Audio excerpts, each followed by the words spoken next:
She ruled an empire. Her makeup was killing her. She built the most famous face in English history. The face that painters immortalized. The face that poets called divine. The face that launched ships against the Spanish Armada. It was made of lead, vinegar, and water, mixed into a paste, applied to her skin every morning for 44 years. The thing that made her a legend was slowly killing her, and everyone in her court was required to pretend otherwise.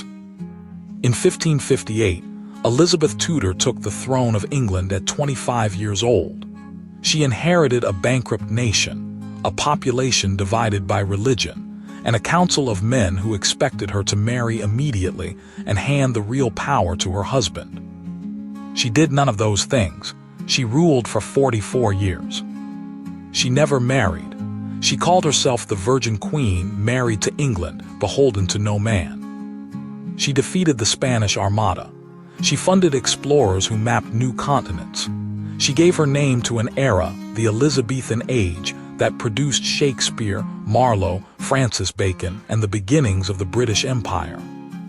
Her portraits from those early years show a young woman with reddish-gold hair, a high forehead, sharp, intelligent eyes, and skin that contemporaries described as naturally pale and luminous. The Venetian ambassador wrote that she possessed a most beautiful complexion. She was not yet 30. Smallpox had not yet found her. October 10, 1562. Hampton Court Palace. Elizabeth was 29 years old. She developed a fever. Within 48 hours, her body was covered in the distinctive pustules of smallpox, the disease that had killed her half-brother Edward VI at age 15, the disease that killed roughly 30% of everyone who contracted it in the 16th century. Her council panicked. They gathered in an adjoining chamber to debate the succession. If Elizabeth died, and most people in the room believed she would, who would take the throne? The Protestant faction wanted one candidate. The Catholic faction wanted another. The debate grew heated enough that servants heard shouting through the walls.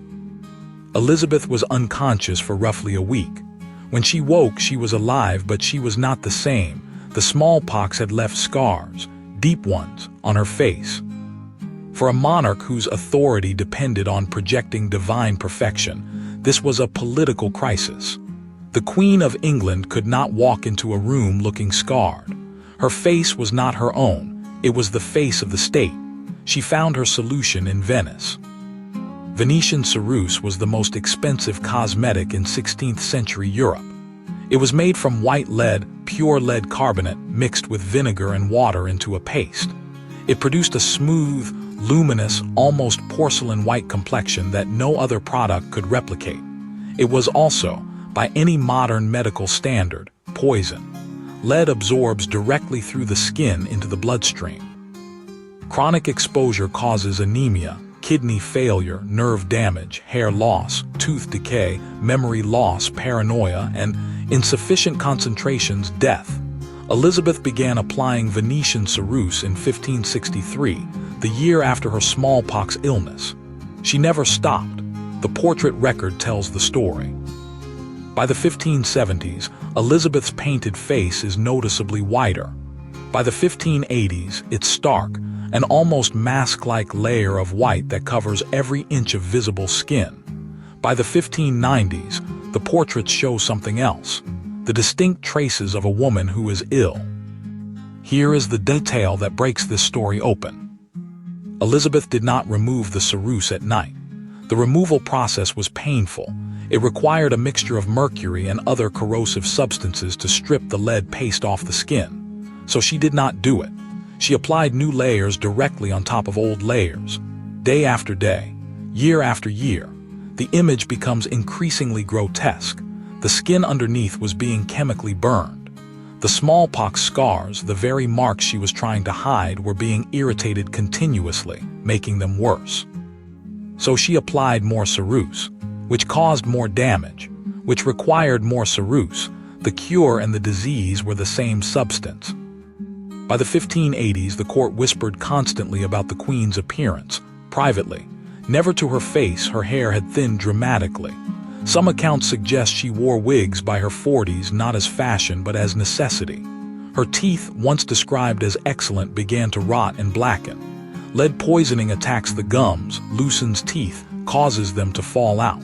By her 50s, she had lost most of them. Her skin, beneath the layers of ceruse, had developed what contemporary accounts delicately call a yellowish cast. That's lead absorbed into the bloodstream, damaging the liver, visible through the skin. She began refusing to look in mirrors. She ordered them removed from her chambers. For the last 20 years of her life, 2 decades, the most powerful woman in Europe could not bear to see her own reflection. But the physical symptoms were only half the story. Lead poisoning also attacks the brain. The psychiatric profile is precise: paranoia, erratic judgment, sudden rages, suspicion toward the people closest to you. Elizabeth had always been a shrewd judge of character.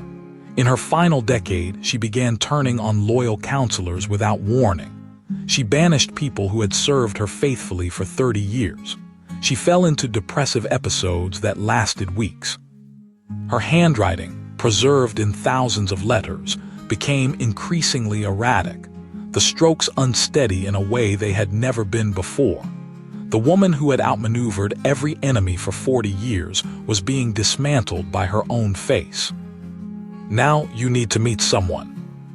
Skip forward 200 years. Maria Gunning married the Earl of Coventry in 1752. She was 20 years old, considered one of the most beautiful women in England, celebrated across London society. She also used Venetian ceruse, the exact same formula Elizabeth I had applied to her face 2 centuries earlier. The lead did not care that 200 years had passed. Maria applied ceruse daily. She became a fixture at London's highest society events. And then the symptoms started, the same ones Elizabeth had exhibited in the 1580s. Skin damage, a grayish pallor beneath the white makeup, hair loss, increasing frailty. Her husband begged her to stop using it. She refused. The ceruse was the source of her beauty, or so she believed. Stopping would mean appearing in society with her damaged face exposed, and that was unthinkable. In 1760, at age 27, Maria Coventry died. The public called it death by vanity. The coroner's report confirmed what everyone had long suspected. The ceruse had poisoned her blood. She knew it was killing her. She kept applying it anyway. Sound familiar? Here is the question that should keep you up at night. Did Elizabeth know what the ceruse was doing to her? The answer is almost certainly yes. By the 1580s, the toxic properties of lead were understood well enough that alchemists and physicians wrote about the dangers of prolonged exposure. Elizabeth was one of the most educated women in Europe. She read Latin. She read medical treatises. She spoke 4 languages. She had access to the best physicians on the continent. And yet, she kept applying it, because stopping the ceruse would have meant appearing in public with her real face. The scarred face, the aging face, the face that contradicted the entire mythology she had constructed for 25 years. Her courtiers knew. The foreign ambassadors knew. They wrote detailed reports about her deteriorating appearance and sent them back to their home courts. The painters knew. They were instructed to paint her not as she looked, but as the mask of youth, an idealized version that bore increasingly little resemblance to the woman in the room. Everyone knew. Nobody said a word, not because they feared execution, though they did, but because the entire machinery of Elizabeth's power depended on the fiction that the Virgin Queen was ageless, divine, untouchable by time. The irony is this: Elizabeth spent 44 years constructing the most powerful public image in English history, and she was so terrified of that image cracking that she poisoned herself to maintain it. On March 24, 1603, Elizabeth I died at Richmond Palace. She was 69 years old. She had refused to go to bed for days. She sat on cushions on the floor of her chamber, silent, staring at nothing. The physicians could find no single cause. Some said pneumonia. Some said a stroke. Some said the accumulated damage from decades of lead, mercury, and arsenic in the cosmetics she had applied to her skin every single day for 44 years, probably all three. Her body had been in open rebellion for decades. The hair, the teeth, the skin, the paranoia, the memory lapses, the rages. She had built an empire. She had given her name to an age. She had defeated Spain, stabilized a fractured nation, and held power longer than any English monarch in the preceding 200 years. And the thing that made it possible, the image, was the thing that destroyed her body. Elizabeth I was the most powerful woman in the world. She was also a prisoner of her own reflection, so terrified of being seen as weak that she slowly poisoned herself rather than let the mask slip. Both things are true. Next week, Maria Coventry, Countess of Coventry, death by vanity. The full story of the woman who died at 27 because she couldn't stop applying the same poison Elizabeth I used. She knew the risks. She did it anyway. And the man who loved her watched it happen. That story is darker than this one.